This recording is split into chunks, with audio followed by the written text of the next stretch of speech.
Hello बच्चों, let's see the question. कह रहा है कि match list one with list two and select the correct answers using the codes given below in the list. तो बेटा list one में क्या स्पीशीज गिवन है हमें, और लिस्ट टू में बेटा टाइप ऑफ बॉन्ड्स पूछे गए हमसे। तो आइए बात करते हैं एक एक करके सभी की। सबसे पहले क्या गिवन है बेटा, हमें सबसे पहले गिवन है SiS3 का होल थ्राइस विद नाइट्रोजन। तो बेटा इसमें होगा कैसे, देखिए नाइट्रोजन क्या बेटा ग्रुप 15 का एलिमेंट है, तो 5 वैलेंस इलेक्ट्रॉन होते हैं, कुछ इस तरीके से एक लोन पेयर बच जाएगा। यहाँ पे SiS3, यहाँ पे SiS3, यहाँ SiS3 हो जाएगा।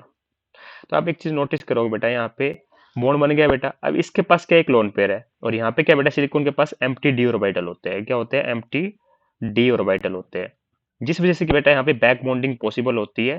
ठीक है, जो इलेक्ट्रॉन है बेटा ये क्या कर देता है, सिलिकॉन के एम्प्टी डी ऑर्बिटल में ट्रांसफर कर देता है।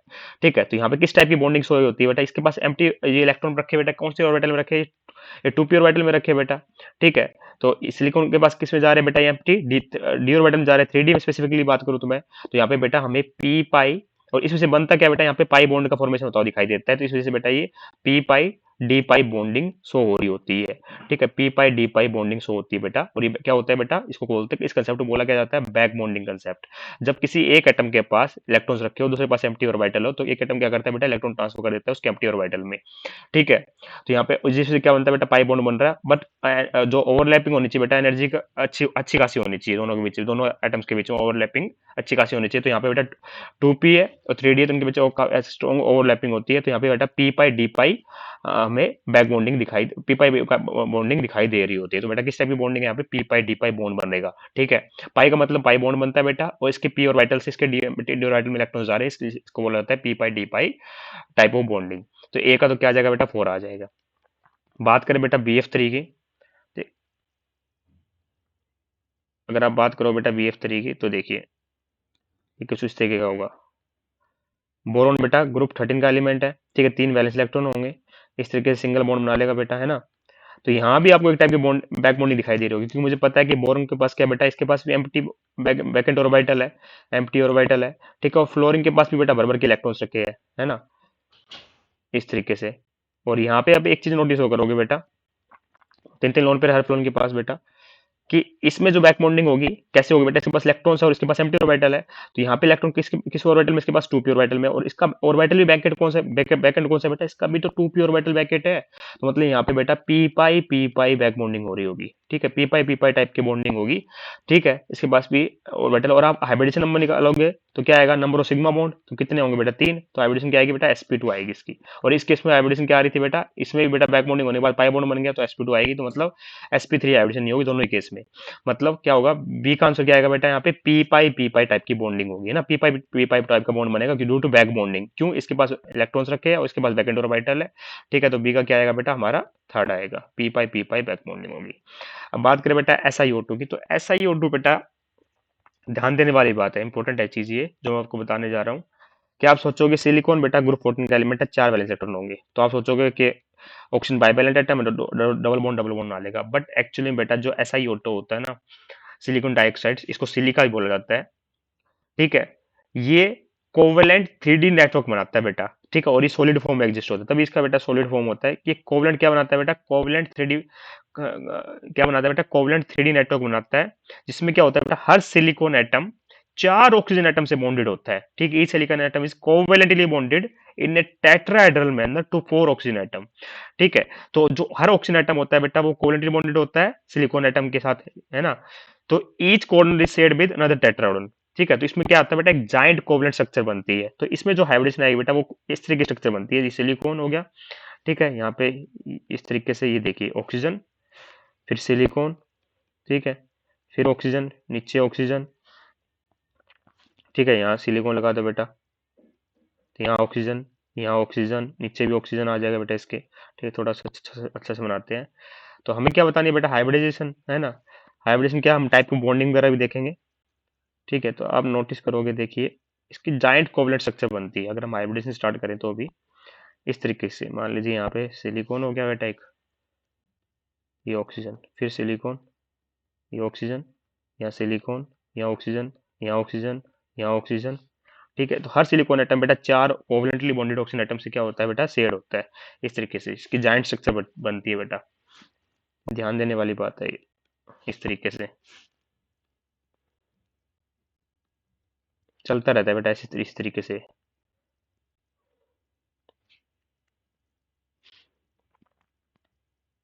इसी प्रकार से ये वाला ऑक्सीजन आइटम बेटा सिलिकॉन से अटैच्ड होगा, ये नीचे ऑक्सीजन से होगा, ये ऊपर होगा इस तरीके से, नीचे फिर ऑक्सीजन से होगा, ये आगे चलता रहेगा बेटा इसी तरीके से हमारा सिलिकॉन ऑक्सीजन, फिर यहाँ नीचे सिलिकॉन फिर से, यहाँ पे सिलिकॉन फिर यहाँ ऑक्सीजन, इस तरीके से बेटा ये बॉन्डिंग दिखा रहे होते हैं। तो आप ध्यान से देखो बेटा, अगर यहाँ पे हाइब्रिडेशन की बात कर रहे होंगे तो ये क्या होता है, देखिए सिलिकॉन क्या है, ग्रुप 14 का एलिमेंट है, 4 वैलेंस इलेक्ट्रॉन होते हैं, तो बेटा ये 4 टेट्राहेड्रल बॉन्ड बना देते हैं इस तरीके से।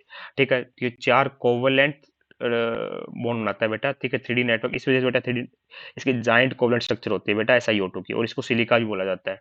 ठीक है, तो इसलिए बेटा सॉलिड फॉर्म में भी होता है। तो इसका हाइब्रिडेशन निकालो तो हाइब्रिडेशन नंबर क्या होगा, number sigma bond, number sigma bond कितना है बेटा 4। ठीक है, लोन पर कोई जीरो है तो हाइब्रिडेशन क्या आ जाएगी बेटा sp3 हाइब्रिडेशन आ जाएगी। यहाँ बेटा ऑप्शन भी एक sp3 हाइब्रिडेशन का मतलब सीधा क्या आ जाएगा बेटा सेकंड। ठीक है, क्या आ जाएगा बेटा सेकंड आ जाएगा। और इस तरीके की बॉन्डिंग की वजह से बेटा यहाँ पे कोई बैक बॉन्डिंग नहीं हो पाती है बेटा, इस फॉर्म में एग्जिस्ट करता है। ठीक है, तो यहाँ पे बेटा पी पाई बैक बॉन्डिंग भी एब्सेंट हो जाती है। ठीक है, क्योंकि ये सिंगल बॉन्ड बना रहा है। ठीक है, तो पाई बॉन्ड तो बन ही नहीं रहा, ना पी पाई बॉन्डिंग आएगी ना पी पाई। तो पाई का मतलब क्या बेटा पाई बॉन्ड बनना, तो यहाँ पे सिग्मा बॉन्ड बनता है। तो इसलिए बेटा थर्ड भी गलत है इसके लिए, और इसके लिए फोर्थ भी गलत है। इसका आंसर आएगा बेटा sp3 हाइब्रिडेशन, और ना ये 3 सेंटर 2 इलेक्ट्रॉन बॉन्ड बनाता। ठीक है, तो इसकी जाइंट कोवलेंट स्ट्रक्चर होती है और इस फॉर्म में ये एग्जिस्ट करता है SiO2। ठीक है, इस बात को ध्यान रखना है हमेशा। तो सी का आंसर क्या आ जाएगा बेटा सेकंड आ जाएगा। अब बात करते हैं बेटा B2H6 की। तो B2H6 की जो स्ट्रक्चर होती है बेटा, वो किस ये इसमें बेटा 3 सेंटर 2 इलेक्ट्रॉन बॉन्डिंग पाई जाती है। कैसे बेटा, देखिए ये B2H जो बोरोन है बेटा BH3, वो क्या करता है बेटा अपने आप को B2H6 फॉर्म में कन्वर्ट कर लेता है, क्योंकि BH3 का इलेक्ट्रॉन डेफिशिएंट है अपनी ऑक्टेट कंप्लीट करने के लिए, तो इस फॉर्म में एग्जिस्ट करता है जनरली B2H6 की फॉर्म में पाया जाता है हमारा, और इसको डायबोरोन बोलते हैं बेटा। ठीक है, तो इसमें किस टाइप की बॉन्डिंग होगी देखिए ध्यान से, इसमें बेटा 3 सेंटर 2 इलेक्ट्रॉन टाइप की बॉन्डिंग पाई जाती है। क्यों, देखिए अभी पता चल जाएगा आपको मैं क्यों कह रहा हूँ ये बात। देखिए, तो इसमें ध्यान दोगे ना बेटा, ये बोरोन और ये हाइड्रोजन ये, तो इसमें बेटा ये एक सेंटर ये हो गया, एक सेंटर ये हो गया, और एक सेंटर ये हाइड्रोजन एटम वाला हो गया। ठीक है, तो इस तरीके से बेटा 3 सेंटर, और इसमें इन दोनों बॉन्ड में क्या है बेटा हमारे 2 इलेक्ट्रॉन है। ठीक है, क्योंकि हाइड्रोजन के एटम के पास तो 2 इलेक्ट्रॉन होते हैं बेटा। ठीक है, मतलब हाइड्रोजन के बाद तो एक इलेक्ट्रॉन है बेटा। ठीक है, तो इन दोनों बॉन्ड में मिला के क्या होते हैं बेटा 2 इलेक्ट्रॉन होते हैं। ठीक है, एक बोरॉन की वजह से आ रहा होता है बेटा, एक हाइड्रोजन की वजह से आ रहा होता है इस साइड से। ठीक है, क्योंकि हाइड्रोजन के पास तो एक ही एटम एक ही इलेक्ट्रॉन होता है बेटा।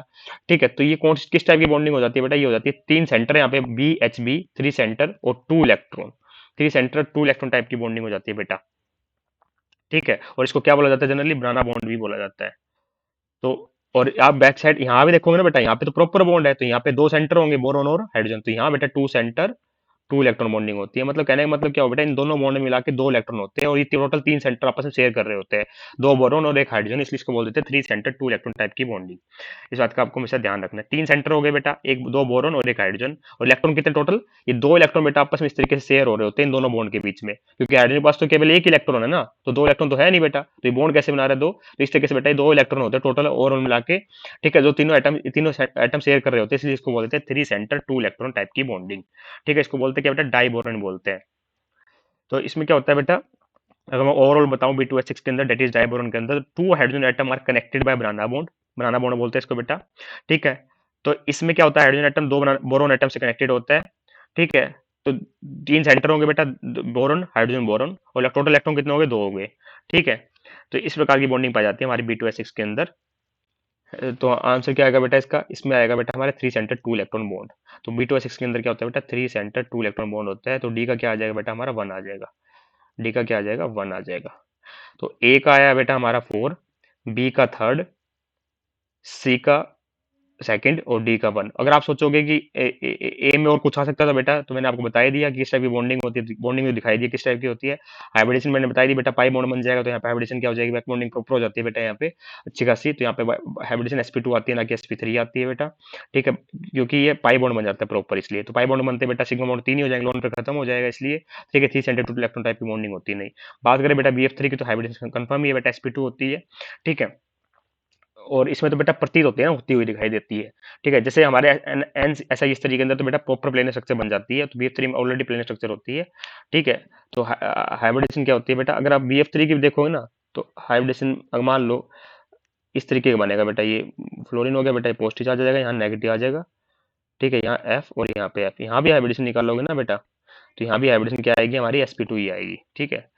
तो BF3 की हाइब्रिडेशन sp2 होती है। ऐसा ही बेटा 3D कोवलेंट स्ट्रक्चर बनाता है, मैंने आपको दिखाई दिया, टेट्राहेड्रल स्ट्रक्चर बनाता है, 4 एटम के साथ बॉन्ड शेयर कर रहा होता है, इसलिए इसकी हाइब्रिडेशन sp3 होती है। और B2S6 में दिखाई दी 3 सेंटर 2 इलेक्ट्रॉन टाइप की बॉन्डिंग होती है। तो ए का आएगा 4, बी का आएगा थर्ड, ए का 4 यहाँ ही दिख रहा है बेटा, बी का थर्ड भी दिख रहा है, पहले ऑप्शन में भी दिख रहा है, फोर्थ में भी दिख रहा है, सेकंड थर्ड तो इनकरेक्ट हो गए, ठीक है। सी का आएगा बेटा सेकंड, तो सी का सेकंड यहाँ ही दिख रहा है मेरे को फोर्थ ऑप्शन में, तो 1 भी इनकरेक्ट हो गया, hence option number 4 is correct और डी का फर्स्ट बिल्कुल सही है। I hope you understand the answer. Thank you so much.